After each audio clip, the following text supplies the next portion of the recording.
इस वीडियो में हम लोग एल्कोहलों के निर्जलीकरण, ऑक्सीकरण, विहाइड्रोजनीकरण आदि अभिक्रियाओं का अध्ययन करेंगे। तो निर्जलीकरण, डिहाइड्रेशन, इसका मतलब है जल का निकलना। निर्जलीकरण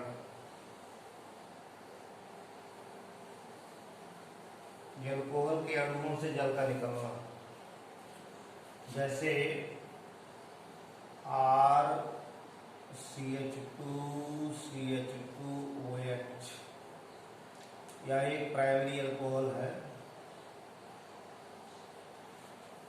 और इस प्राइमरी अल्कोहल को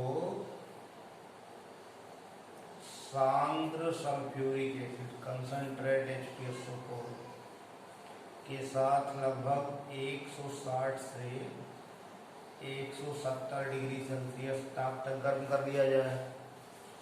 तो सल्फ्यूरिक अम्ल एक निर्जलीकारक है, डिहाइड्रेटिंग एजेंट है। इसमें से जल का निष्कासन करेगा। अब निष्कासन होने में OH समूह जिस कार्बन से जुड़ा है उसके एडजासेंट कार्बन का हाइड्रोजन निकलेगा। तो जल का अणु निकल जाए तो बनेगा RCH double bond, pi bond develop होगा, डबल बॉन्ड CH2, ये एल्कीन बन गई। तो डिहाइड्रेशन हो जाने से डबल बॉन्ड डेवलप हो गया और एल्कीन बन गई। जैसे एथेनॉल है CH3CH2OH, ethyl alcohol, ethanol, concentrate sulphuric acid, 160 से 170 डिग्री सेल्सियस टेम्परेचर है। तो कंपाउंड बनेगी ethylene, CH2 double bond CH2।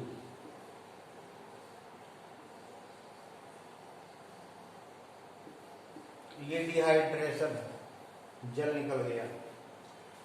जल निकलने की जो क्रियाविधि है अम्ल उत्प्रेरित। एल्कोहलों के निर्जलीकरण में पहले एल्कोहल का प्रोटोनेशन होता है। प्रोटोनेशन यानी प्रोटॉन जुड़ता है, प्रोटोनेशन ऑफ एल्कोहल। तो एसिड का प्रोटॉन जोड़ा जाएगा। प्रोटॉन जोड़ने में हाइड्रोनियम लेकर दिखाया जाता है।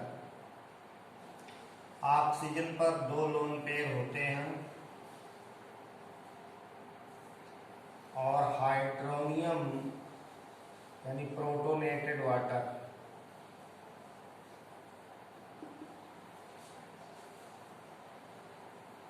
तो ये प्रोटोनेटेड वाटर प्रोटॉन लेकर आया है, तो प्रोटॉन इस पर जुड़ेगा, यानी ये इलेक्ट्रॉन प्रोटॉन को अपनी तरफ खींचेंगे।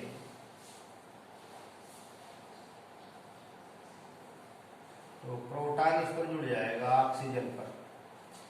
तो एल्कोहल के ऑक्सीजन पर प्रोटॉन जुड़ गया ऐसे, और यहाँ पॉजिटिव चार्ज डेवलप हो गया। तो ये ethyl oxonium, ethyl oxonium ion. अब ये तो अलग हो गया, ये सब कुछ फास्ट चलता है। तो एल्कोहलों के निर्जलीकरण में पहले प्रोटोनेशन होता है, इसके पश्चात ऑक्सोनियम टूटता है और फिर प्रोटॉन निकलता है। तो इसके दूसरे पद में डिसोसिएशन यानी टूटना, वियोजन होना, एंड डीप्रोटोनेशन और प्रोटॉन का निकलना।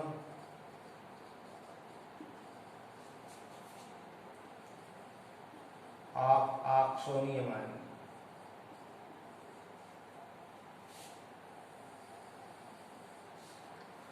अब जो एथिल ऑक्सोनियम ये दिखाई गई है, एथिल ऑक्सोनियम आयन है, इसमें से यहां से बॉन्ड ब्रेक करेगा तो डिहाइड्रेट हो गया, पानी निकल गई।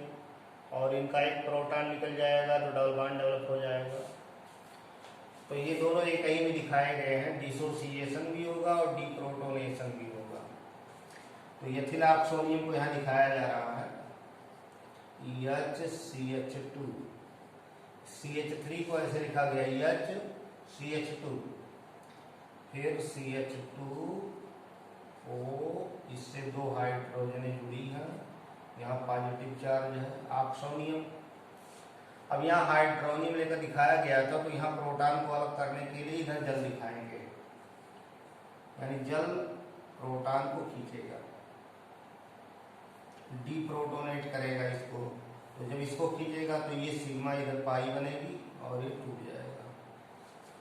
इस तरह ये स्लोली चलता है, स्लो स्टेप होता है। अब H इसमें जुड़ गया तो हाइड्रोनियम फिर जनरेट हो गई और CH2 double bond CH2 develop हो गया प्लस H2O। तो इस तरह से एथिल अल्कोहल का डिहाइड्रेशन है। अगर एथेनॉल के डिहाइड्रेशन का मैकेनिज्म पूछा जाए तो इस तरह दिखाया जा सकता है, एथेनॉल डिहाइड्रेट होकर के एथिलीन बनाता है। ऐसे जो सेकेंडरी टर्शियरी अल्कोहल हैं, जिसमें एक से ज़्यादा एल्कीन बनने की संभावनाएं हैं, तो वहाँ हाईली सब्स्टिट्यूटेड एल्कीन बनती है और सेडजैफ का नियम वहाँ लागू होता है। सेडजैफ ने कहा है कि अल्कोहलों के निर्जलीकरण में वह एल्कीन मेजर प्रोडक्ट के रूप में फॉर्म होती है जो हाईली सब्स्टिट्यूटेड होती है, उच्च प्रतिस्थापित होती है। जैसे 2-ब्यूटेनॉल ले लिया जाए, ब्यूटेन 2-आल, और ब्यूटेन 2-आल का डिहाइड्रेशन कराया जाए CH3 CHOH CH2 CH3, ये 2-ब्यूटेनॉल। अब इसके एडजेसेंट, जैसे इस कार्बन पर हाइड्रॉक्सिल ग्रुप जुड़ा है, इसके एडजेसेंट CH2 और CH3 दोनों हैं, तो पॉसिबिलिटी 2 है, OH यहाँ से H लेकर निकले या OH यहाँ से H लेकर निकले। अगर यहाँ से H लेकर निकलता है तो ये हाईली सब्स्टिट्यूटेड कहा जाएगा, बीच में आया, और इधर लेस सब्स्टिट्यूटेड कहा जाएगा। तो सेडजैफ नियम के अनुसार उच्च प्रतिस्थापित एल्कीन बनती है। द्वितीयक और तृतीयक एल्कोहल का डिहाइड्रेशन इजीली होता है, मतलब डिहाइड्रेशन जो है टर्शियरी का फास्ट होता है, फिर सेकेंडरी का, फिर प्राइमरी का, ये आर्डर है। तो ये इनका जो डिहाइड्रेशन है ये डाइल्यूट सल्फ्यूरिक एसिड द्वारा हो जाता है।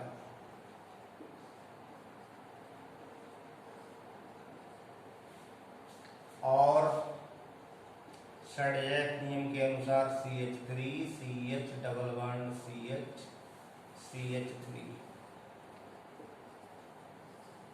यानी यहाँ CH लेकर निकला तो मेजर प्रोडक्ट यही है 2-ब्यूटील। मेजर प्रोडक्ट दिखाए जाते हैं जो अधिक मात्रा में बनते हैं, मुख्य उत्पाद।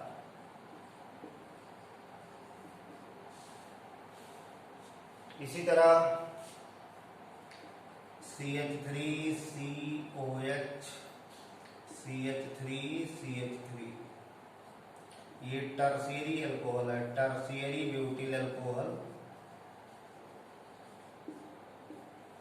इसमें जो हाइड्रॉक्सिल ग्रुप है वो तृतीयक कार्बन पर जुड़ा है। तृतीयक कार्बन वह कार्बन होता है जो 3 कार्बनों से जुड़ा रहता है, तो यह कार्बन टर्शियरी नेचर का है। इस कार्बन से 3 कार्बन जुड़ी हुई है और इसी कार्बन से हाइड्रॉक्सिल जुड़ी है, तो इसको टर्शियरी अल्कोहल कहेंगे। 4 कार्बन का है तो टर्शियरी ब्यूटिल अल्कोहल। इसका डिहाइड्रेशन होगा डाइल्यूट H2SO4 तो अब इसमें यहाँ भी CH3, यहाँ तीनों CH3 हैं, तो OH कहीं से H ले सकता है, इसलिए प्रोडक्ट बनेगा CH3 C double bond CH2 CH3 plus H2O, 2 methyl propene, ये 2 मेथिल प्रोपीन है। इस तरह डिहाइड्रेशन से प्रोडक्ट बनेंगे। तो ये था एल्कोहलों का निर्जलीकरण। अगला है ऑक्सीडेशन।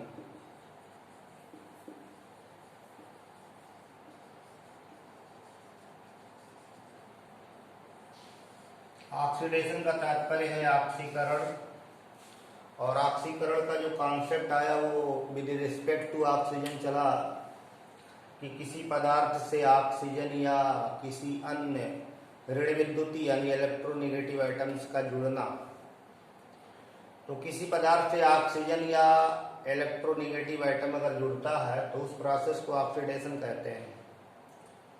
वहीं इलेक्ट्रॉनिक कॉन्सेप्ट में अगर कोई इलेक्ट्रॉन त्याग देता है, इलेक्ट्रॉन निकाल देता है, तो उसे ऑक्सीडेशन कहते हैं। तो सभी एक ही है, कहने के तरीके अलग अलग हैं, लेकिन सब ऑक्सीडेशन एक ही है। ऑक्सीडेशन में ऑक्सीडेशन नंबर बढ़ती है। तो एल्कोहल एल्किल नेचर के आधार पर प्राइमरी, सेकेंडरी, टर्शियरी हैं, तो ऑक्सीडेशन प्रोडक्ट भी उनका अलग अलग होता है। जैसे प्राइमरी अल्कोहल है, प्राइमरी अल्कोहल में हाइड्रॉक्सिल ग्रुप प्राइमरी कार्बन से जुड़ा होगा, जिसमें CH2OH जरूर दिखेगा। अगर 1 डिग्री अल्कोहल है तो CH2OH दिखेगा,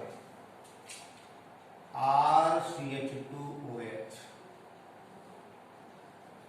अब जिस कार्बन से ये जुड़ा है उससे 2 हाइड्रोजन जुड़ी, यानी 2 अल्फा हाइड्रोजन है इसमें। तो ये ऑक्सीडाइज जब होगा तो ऐसे समझ सकते हैं कि ऑक्सीजन का जुड़ना, तो इसी में से एक हाइड्रोजन हाइड्रॉक्सिल में बदल दीजिए। CH2 है तो इसको CH कर दो, H को यहाँ ऊपर दिखा दिया जा रहा है, और इसका एक HOH हो गया और एक OH पहले से था। ये जम डायोल है। अब जम डायोल में से वाटर मॉलिक्यूल इलिमिनेट करेगा तो OH और H इसमें से वाटर निकाल देंगे तो RCHO हो जाएगा, RCHO यानी एल्डिहाइड बनेगा। तो प्राइमरी अल्कोहल का ऑक्सीडेशन होने पर एल्डिहाइड बनेगा। 1 डिग्री अल्कोहल का ऑक्सीडेशन होने पर एल्डिहाइड बनेगा। अब ऑक्सीडाइजिंग एजेंट तीर पर दिखा करके और रिएक्शन को दिखाया जा सकता है, इसको बीच में ना दिखाया जाए। तो RCH2OH ऐसे, और ऑक्सीडाइजिंग एजेंट लिख दिया जाए सोडियम डाइक्रोमेट Na2Cr2O7 H2SO4। नीचे ऐसे ऑक्सीजन दिखा देते हैं तो सीधे इसको बता देंगे कि RCHO बनता है, एल्डिहाइड बनता है। तो प्राइमरी अल्कोहलों के ऑक्सीकरण से एल्डिहाइड बनते हैं। 1 degree alcohol on oxidation gives aldehyde. फिर एल्डिहाइड का आगे ऑक्सीडेशन कराएंगे तो कार्बोक्सिलिक एसिड बनेगा। RCHO का फिर ऑक्सीडेशन चलेगा तो कार्बोक्सिलिक एसिड बनेगी, RCHO। अगर इसका पुनः ऑक्सीडेशन चलाते हैं तो कार्बोक्सिलिक एसिड बनेगी, RCOOH। ये कार्बोक्सिलिक एसिड है। कार्बोनिल और हाइड्रॉक्सिल, कार्बोक्सिल।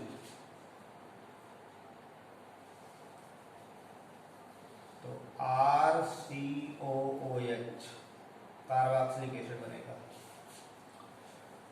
और कार्बन की संख्या जितनी प्राइमरी अल्कोहल में है उतनी एल्डिहाइड में भी रहेगी, उतनी कार्बोक्सिलिक में भी रहेगी। जितने कार्बन का एल्डिहाइड है उतने